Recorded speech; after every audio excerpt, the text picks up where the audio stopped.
Hi kids, how are you all? I think you all are safe and fine at your home. So this is your teacher Parveez Tabrin from Bardasnar Matriculation Higher Secondary School have come before you to tell you an interesting thing. Do you like to hear it? Today the subject which we are going to learn is about ourselves. It will be very interesting because it deals with the life which we live. Let's see what is it. So it is from standard 2nd, subject EVS, and the topic which we are going to deal today is our environment. EVS is nothing but it is a short form of environmental science. Environment means it is around what we have. So in which we live and what is around us is known as environment. So today we are going to learn about our environment. Let's start this session with a small quote. Take care of earth and she will take care of you. So this tells you that if we take care of the earth, what is earth? Earth is the planet which we live. So when we take care of it, it gives us many goodness and it gives us lots of good things. And it will be very useful to us to use it and live healthy. So earth is nothing but the planet which we live.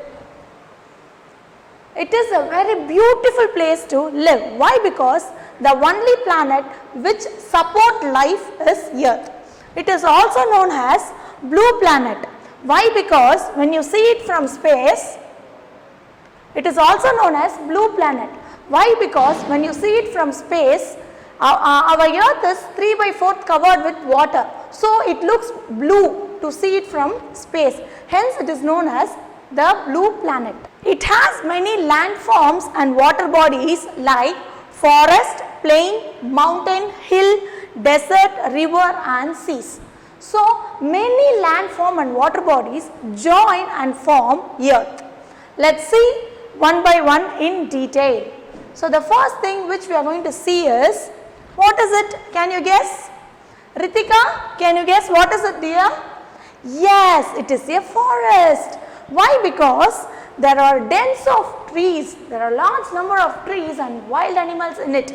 Hence, it is a forest. In forest, elephant, lion, giraffe, the wild animals live in forest. Let's see about the forest in detail. Forest is nothing but the place which has large number of trees. Okay, the trees will be very tall and the ground is covered with bushes and grasses. So everywhere you can see the greenery thing in the forest. Everywhere it will be very green. There will be trees, bushes, shrubs, everything in the forest. And also the water body which is present in the forest are streams and ponds. So from the animals live in the forest, animal need food and water to drink, right children? So from where it will get water? From stream and pond it will get water to drink. It is the home of many animals like elephant, tiger, deer, lion, bear and snakes. Birds like peacock, dove, sparrow, parrot and woodpeckers also live there. So this is about forest. It will be very joyful and it will be very adventurous to visit forest. If you get a chance, please go and visit forest. Chellangala, forest na vera onnu illa, காடு தான் நம்ம ஃபாரஸ்ட்னு சொல்கிறோம்.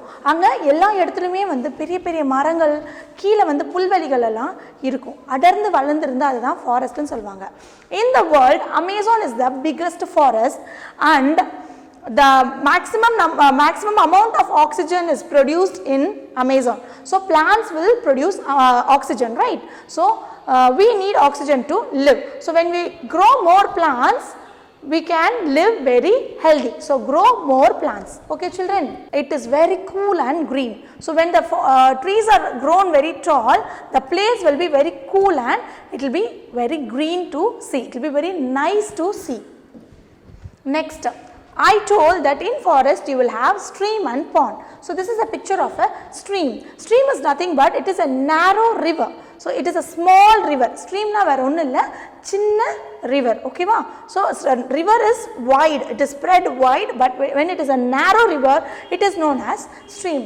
Pond is nothing but it is a small place, or it is a small stagnant of water.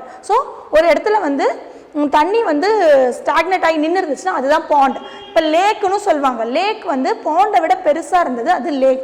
தண்ணி ஓடிட்டே இருந்தால் அதை ரிவர்னு சொல்லுவோம். ஒரு இடத்துல நிற்கும் பொழுது அதை பாண்ட் இல்லைன்னா லேக்குன்னு சொல்லுவோம். Okay children, the next thing which we are going to see is uses of forest. So நம்ம காடுலேருந்து நமக்கு நிறைய நன்மைகள் இருக்குது. அதில் முதல் நன்மை என்னென்னா, we get wood from forest. So when you see your home, chair, table, window, this is all made up of wood. We get wood for the furniture from forest. In the wood you have one special thing. You can see the rings. Can you see the rings, children? Rings in this wood. So by seeing this ring you can find the age of a tree. So அது எவ்வளோ வயசு அந்த மரத்துக்கு அப்படின்னு அந்த ரிங்ஸை வச்சு calculate பண்ணுவாங்களாம். அந்த ரிங்ஸை வந்து ஆனுவல் ரிங்ஸ் அப்படின்னு சொல்கிறாங்க. ஸோ நம்ம வுட்டை எதுக்கெல்லாம் யூஸ் பண்ணுறோம்? வுட்டுனா என்ன? கட்டை. ஸோ கட்டையை நம்ம எதுக்கெல்லாம் யூஸ் பண்ணுறோம்?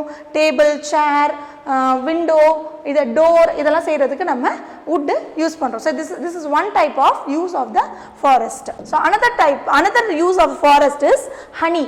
So you eat honey, right? It is a sweet, it will be very sweet, and the purest honey will not get decomposed at all. So honey வந்து ரொம்ப பியூரா இருந்துச்சுன்னா அது எவ்வளோ காலம் ஆனாலும் அது வந்து கெட்டு போகவே போகாது.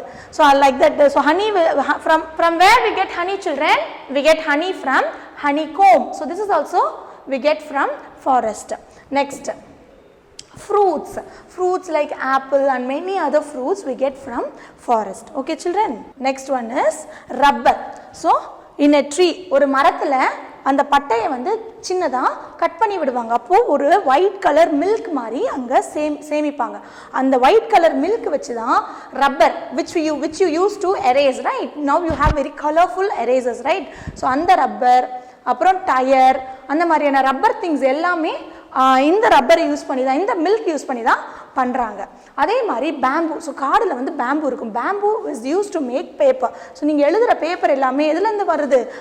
பேம்புன்னா வேறு எதுவும் இல்லை, மூங்கில் இருந்து தான் நம்ம எழுதுகிற காகிதத்தை எல்லாத்தையுமே தயாரிக்கிறாங்க. ஓகே சொல்லுங்களா? So next we are going to see about plain. பிளெயின்னா வேறு ஒன்றும் இல்லை, the place which we live. So ஃபாரஸ்ட்டுங்கிறது காடு இல்லையா? ஸோ பிளெயினுங்கிறது எதுவுமே இல்லை, ஒரு சமமான நிலப்பரப்பை தான் வந்து பிளெயின் அப்படின்னு சொல்லுவாங்க. ஸோ எந்த ஒரு ஏற்றத்தாழ்வுமே இல்லாமல் ஒரு சமமான நிலப்பரப்பை தான் வந்து பிளெயின் அப்படின்னு சொல்கிறாங்க. the main thing which we do in plain is agriculture. So நமக்கு இருக்கிற தொழில், நமக்கு சார்ந்த தொழில் என்னென்னா அது வந்து விவசாயம். Agriculture is the backbone of India. So agriculture வந்து இந்தியாவில் ரொம்ப ரொம்ப ரொம்ப ரொம்ப முக்கியமானது. அக்ரிகல்ச்சர் இல்லைன்னா நம்மளால் எதுவுமே செய்ய முடியாது. ஸோ அரிசி, பருப்பு எல்லாமே எங்கே விளைவிக்கிறோம்? இந்த சமமான பகுதியில் தான் இது எல்லாமே விளையும். Plain. So plain is nothing but it is a flat land. Okay, it is warmer than hills. So மலையில் ரொம்ப குளிராக இருக்கும், அதே நீ பார்க்கும்போது பிளெயினில் ரொம்ப சூடாக தான் இருக்கும். ஸோ மழையை காட்டிலும் பிளெயினில் வந்து உனக்கு you will feel very warm, you will feel very hot, it will be very warmer than hills.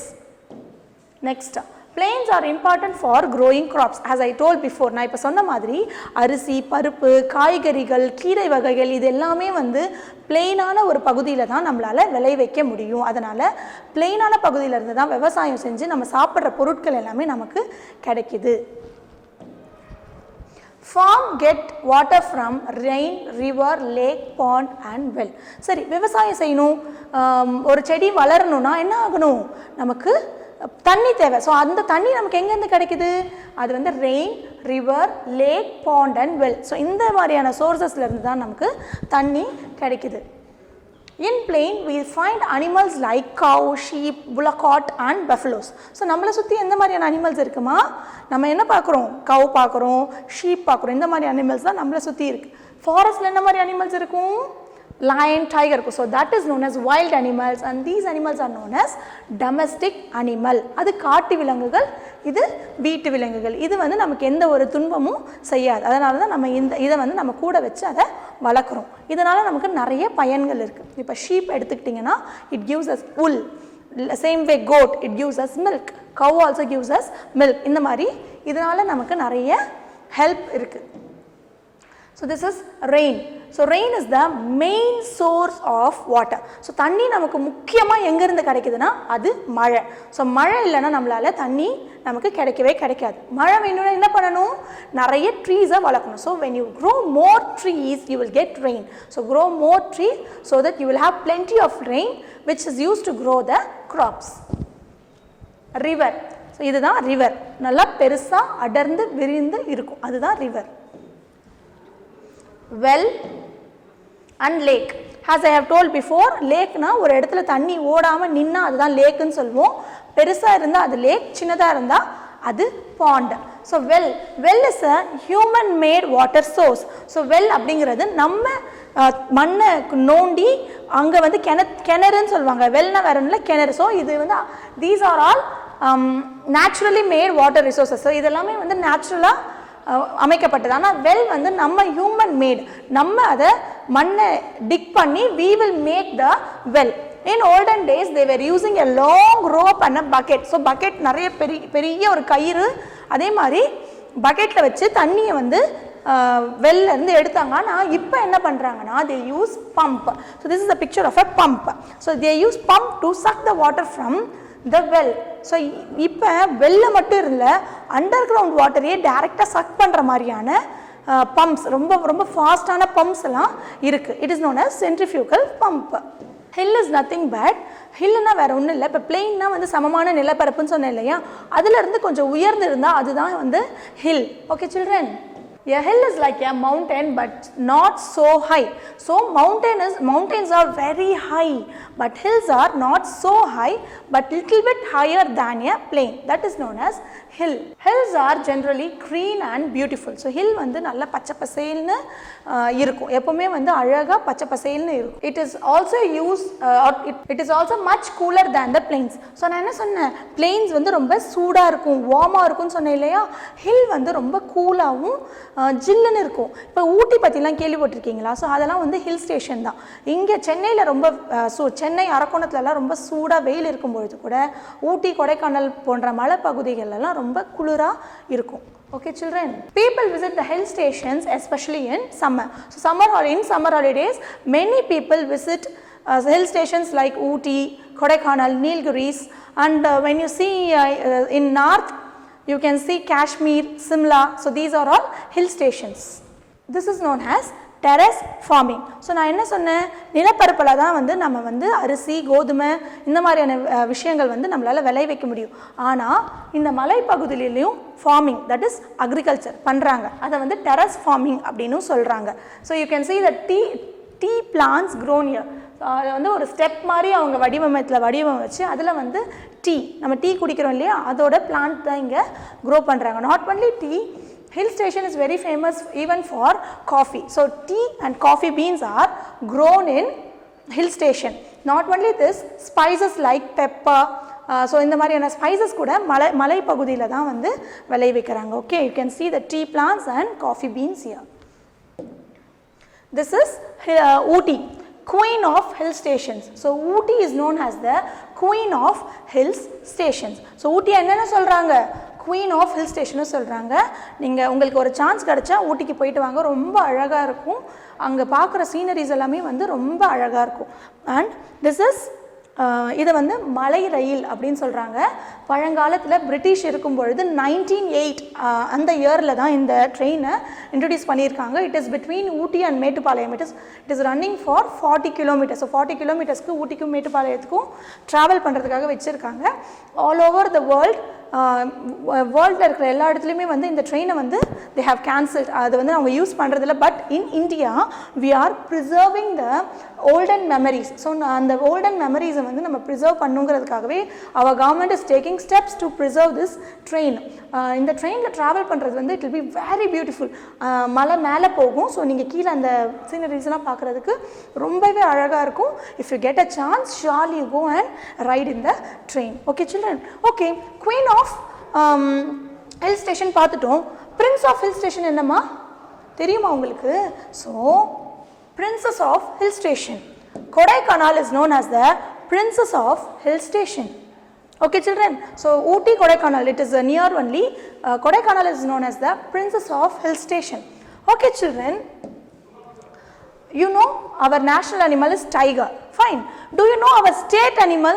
So this is our state animal. It is known as Nilgiri Thara and it is a type of a goat. So anga valarra ஒரு goat அதுதான் வந்து நீல்கிரி தாரான்னு சொல்றாங்க. It is our state animal and the Nilgiri hills is also known as blue hills because when you see it, it looks blue in color. So நம்ம பார்க்கும் பொழுது நமக்கு அது வந்து ப்ளூவா அழகா தெரியும். அதனால தான் வந்து நீல்கிரி மவுண்டன்ஸ் ப்ளூ மவுண்டன்ஸ் அப்படினு சொல்றாங்க. Pond. So what is a pond children? As I told you before, a small quantity of water stagnated in one place is known as pond. In pond, what you can see in pond? You can see fishes, frog, crab. Crab means nandu. Seriya? Nandu. Then flowers like lotus and lily. So this is a pond. In pond you can see all this. Ennala idu solunga? Frog. Frog na thavala. Okay. So crab. Crab is nandu and lotus. Do you know one thing about lotus? It is our national flower. So lotus da nammaloda national flower and lily. So you can find all these things in a pond. So why lotus is known as our national flower children? So கீழே நீங்கள் bond பார்த்துருக்கீங்களா? கீழே வந்து ரொம்ப சகதியாக மண்ணாக இருக்குமா? ஆனால் அந்த மணல் அந்த அழுக்கு இருக்கிற அந்த இடத்துல கூட இந்த லோட்டஸ் என்ன பண்ணும்? அழகாக பூத்து குலுங்கும். அதே மாதிரி நம்ம லைஃப்பில் என்ன பிரச்சனைகள் இருந்தாலும் நம்மளும் என்ன பண்ணணும்? லோட்டஸ் மாதிரி அழகாக அந்த பிரச்சனையெல்லாம் சமாளித்து அழகாக பூத்து குலுங்கணும். Okay children, this is river. The origin of the river is from the top of the mountain and it runs down through the mountain. Do you know children, river Indus is the longest river in India. Same way, river Ganga is the largest river in India and it is also considered as a sacred river in India. So the river starts its journey from the mountain and flows a path and finally flows into the sea. So from the mountain it flows down and it travels from all the place and at last where it meets the sea. Okay children, in olden days people lived near rivers. So now only we have and I told you before like that like we can form wells. So இப்போதான் வந்து நம்ம என்ன பண்ணலாம்? தண்ணியை வந்து well வச்சு எடுக்கிறாங்க, pump வச்சு நம்ம எடுத்துக்கிறாங்க. ஆனால் அந்த காலத்தில் ரிவருக்கு பக்கத்தில் தான் நிறைய பேர் வாழ்ந்தாங்க. Why? Because they can get water easily. So they live near rivers. This is a sea. So sea is nothing but it is a large water body and the sea water is salty. Have you tasted the sea water children? Have you went to beach? So beach க்கு போயிருக்கீங்களா? எப்படி இருக்கும் அங்க இருக்கிற தண்ணி? ரொம்ப சால்ட்டியா இருக்கும் இல்லையா? அதே மாதிரி தான். Sea water is always very salty. They do fishing near sea. இப்போ நம்ம எப்படி பிளெயின்ஸில் அக்ரிகல்ச்சர் பண்ணுறோமோ அதே மாதிரி கடலில் நம்ம அக்ரிகல்ச்சர் பண்ண முடியுமா? பண்ண முடியாது. So they are the work which they do in near the sea is fishing. They do fishing near a sea. We get pearls from oysters. So this is a oyster. Oysterனா ஒன்றும் இல்லை, சிற்பிக்குள்ள என்ன இருக்கும்? நமக்கு முத்து கிடைக்கும். அதனால் கடலுக்கு கிட்ட பார்க்குற ரெண்டு வேலை என்னன்னா, ஒன்று மீன் பிடிக்கிறது, இன்னொன்று முத்து குளித்தல் அப்படின்னு சொல்லுவாங்க. முத்து குளித்தல்னா கடலுக்கு ஆழத்தில் ஜம்ப் பண்ணி உள்ளே போய் அந்த முத்து சிற்பி எடுத்துகிட்டு வருவாங்க. அந்த சிற்பிக்குள்ளே இந்த மாதிரி ஒயிட் முத்து அழகாக இருக்கும். அந்த முத்து எதுக்கெல்லாம் பயன்படுத்துகிறாங்கன்னா, அணிகலன் பண்ணுறதுக்கு, ஸோ கம்பல், மூக்குத்தி இல்லை செயின் எல்லாம் பண்ணுறதுக்கு முத்து பயன்படுத்துகிறாங்க. சரியா? Desert. So this is a picture of a desert. So desert is a very dry land. சரியாமா? டெசர்ட் வந்து ரொம்ப ட்ரையான land. In India you can find deserts in Rajasthan. So ராஜஸ்தானில் தான் வந்து நீங்கள் டெசர்ட் பார்க்க முடியும். இந்தியாவிலே இருக்கிற பெரிய டெசர்ட்டோட பேர் என்னென்னா great Indian desert. Okay children, a desert is a hot and sandy place. So desert வந்து ரொம்ப சூடாகவும் இருக்கும். ஃபுல்லாக மணல் பரப்பு வந்து டெசர்ட் ஃபுல்லாகவே என்ன கவர்ந்துருக்கும்? மணல் தான் கவர்ந்துருக்கும். Okay children, there are hills and sands, hills of sands. So அந்த மணல் எப்படி இருக்கும்னா மலை மாதிரி அங்கங்க குவிஞ்சிருக்கும். அந்த குவியலை தான் வந்து sand dunes அப்படின்னு சொல்றாங்க. Cactus plant is the only plant which grow in desert because it don't need lots of water. So cactus plant வந்து கொஞ்சம் தண்ணி இருந்தா கூட போதும். அதனால டெசர்ட்ல என்ன பிளான்ட் விளையும்? cactus plant தான் விளையும். cactusனா என்ன? கள்ளி செடின்னு கேள்விப்பட்டிருக்கீங்களா? ஸோ கள்ளி செடி தான் வந்து டெசர்ட்ல விளையும். அதே மாதிரி in desert they use camels to travel from one place to another. நம்ம இங்க travel பண்றதுக்கு பஸ், ட்ரெயின், bike, cycle எல்லாமே ரைட் பண்றோம் இல்லையா? So we cannot ride all these things in the desert. So they use only camels to ride from one place to another. Hence camel is known as the ship of desert. So desertனா என்ன? desertனா தமிழ்ல பாலைவனம் அப்படினு சொல்வாங்க. camel என்னன்னு சொல்றாங்க? ship of the desert ன்னு சொல்றாங்க. ஏன் சொல்றாங்க? ஏனா அதுதான் வந்து பாலைவனத்துல ஒரு இடத்துல இருந்து இன்னொரு இடத்துக்கு போறதுக்கு உபயோகமா இருக்கு. camel ஒரு டைம் சாப்பிட்டுட்டு தண்ணி குடிச்சிட்டு 3 டேஸ்க்கு கூட சாப்பிடாம அதால இருக்க முடியும். அதனால தான் அந்த விலங்கை அங்கே வந்து டிரான்ஸ்போர்ட்டுக்கு யூஸ் பண்ணுறாங்க. Okay children. ஸோ சில்ட்ரன், நம்மளோட எர்த் வந்து ரொம்ப ஸ்ட்ராங்காக இருந்தால் தான், ரொம்ப அழகாக இருந்தால் தான் நம்மளால் ரொம்ப சந்தோஷமாக ஹெல்த்தியாக வாழ முடியும். So let's take a pledge that we will plant a tree and grow a flower and make our mother earth so beautiful. So in olden days, in the industries, in the transport, இந்த வண்டியெல்லாம் கண்டுபிடிக்காத காலத்தில் pollution எல்லாம் இல்லாமல் earth வந்து ரொம்ப ரொம்ப அழகாக இருந்துச்சு. ஆனால் சிவிலைசேஷன், அர்பனைசேஷன் அப்படிங்கிற பேரில், வளர்ச்சி அடைகிறோங்கிற பேரில் நம்ம என்ன பண்ணியிருக்கோம்? நம்மளோட வளங்களை அழிச்சிருக்கோம். வளங்கள்னா இப்போ ட்ரீஸ் எல்லாத்தையும் என்ன பண்ணுறோம்? நம்ம கட் பண்ணி அதெல்லாமே அழிச்சிட்ருக்கோம். அதனால தான் நிறைய calamities, natural calamities like tsunami, earthquake எல்லாமே வருது. ஸோ பழங்காலத்தில் இந்த இண்டஸ்ட்ரீஸ், இந்த டிரான்ஸ்போர்ட்டேஷன்லாம் கண்டுபிடிக்கிறதுக்கு முன்னாடி பொல்யூஷன்லாம் இல்லாமல் நம்மளோட எர்த் வந்து ரொம்ப ரொம்ப அழகாக இருந்துச்சு. ஆனால் இப்போ இதெல்லாம் கண்டுபிடிச்சிட்டு வளர்ச்சி அடைகிறோம் அப்படிங்கிற பேரில் நம்ம வளங்களெல்லாம் அழிச்சிட்ருக்கோம். ஸோ அதனால தான் வந்து இந்த மாதிரியான நேச்சுரல் டிசாஸ்டர்ஸ் எல்லாமே ஏற்படுது. இப்போ சுனாமி, எர்த்குவேக்லாம் எதனால் ஏற்படுது? நம்ம வந்து நேச்சரை வந்து அழிக்கிறதுனால தான் ஏற்படுது. இப்போ ஒரு சின்ன விஷயமே எடுத்துக்கோங்களேன், கொரோனா எதனால் வந்திருக்கு? ஸோ இந்த மாதிரி நம்ம வந்து நேச்சரை வந்து அழிக்கிறதுனால தான் இந்த மாதிரியான நோய்கள்லாம் பெருகுது. ஸோ நம்ம எப்போவுமே ட்ரீஸை பிளான்ட் பண்ணி அழகாக நம்ம இடத்த சுற்றி அழகாக நீட்டாக வச்சுக்கிட்டோன்னா இந்த மாதிரியான விஷயங்கள் எதுவுமே வராது. So you take a pledge today that you will plant more trees. And I have another one thing to say you. Once destroyed nature's beauty cannot be repurchased at any cost. So ஒரு வாட்டி நீங்கள் வளங்களை அழிச்சிட்டிங்கன்னா உங்களோட சங்கதி எதற்கு எதுவுமே இருக்காது. நீங்கள் என்ன விலை கொடுத்தாலுமே அந்த வளத்தை திரும்பி வாங்க முடியாது. So please children, have the habit of planting trees and give mother earth her beauty back. So இந்த லெசன்லேருந்து நீங்கள் என்ன கற்றுக்கிட்டீங்க? நம்மளை சுற்றி இருக்கிற டிஃப்ரெண்ட் லேண்ட் ஃபார்ம்ஸ் பற்றி பார்த்தோம், வாட்டர் பாடிஸ் பற்றி பார்த்தோம். ஸோ மதர் எர்த் எப்படி ப்ரொடெக்ட் பண்ணுறதுன்னு பார்த்தோம். Okay children. ஸோ இதெல்லாமே படித்து கீழே இருக்கிற டிஸ்கிரிப்ஷனில் இருக்கிற PPT, study material, question bank, self assessment, study மெட்டீரியலை வச்சு படித்து செல்ஃப் அசஸ்மெண்ட்டில் பார்க்காம டெஸ்ட் எழுதுங்க. ஓகேவா? தேங்க்யூ.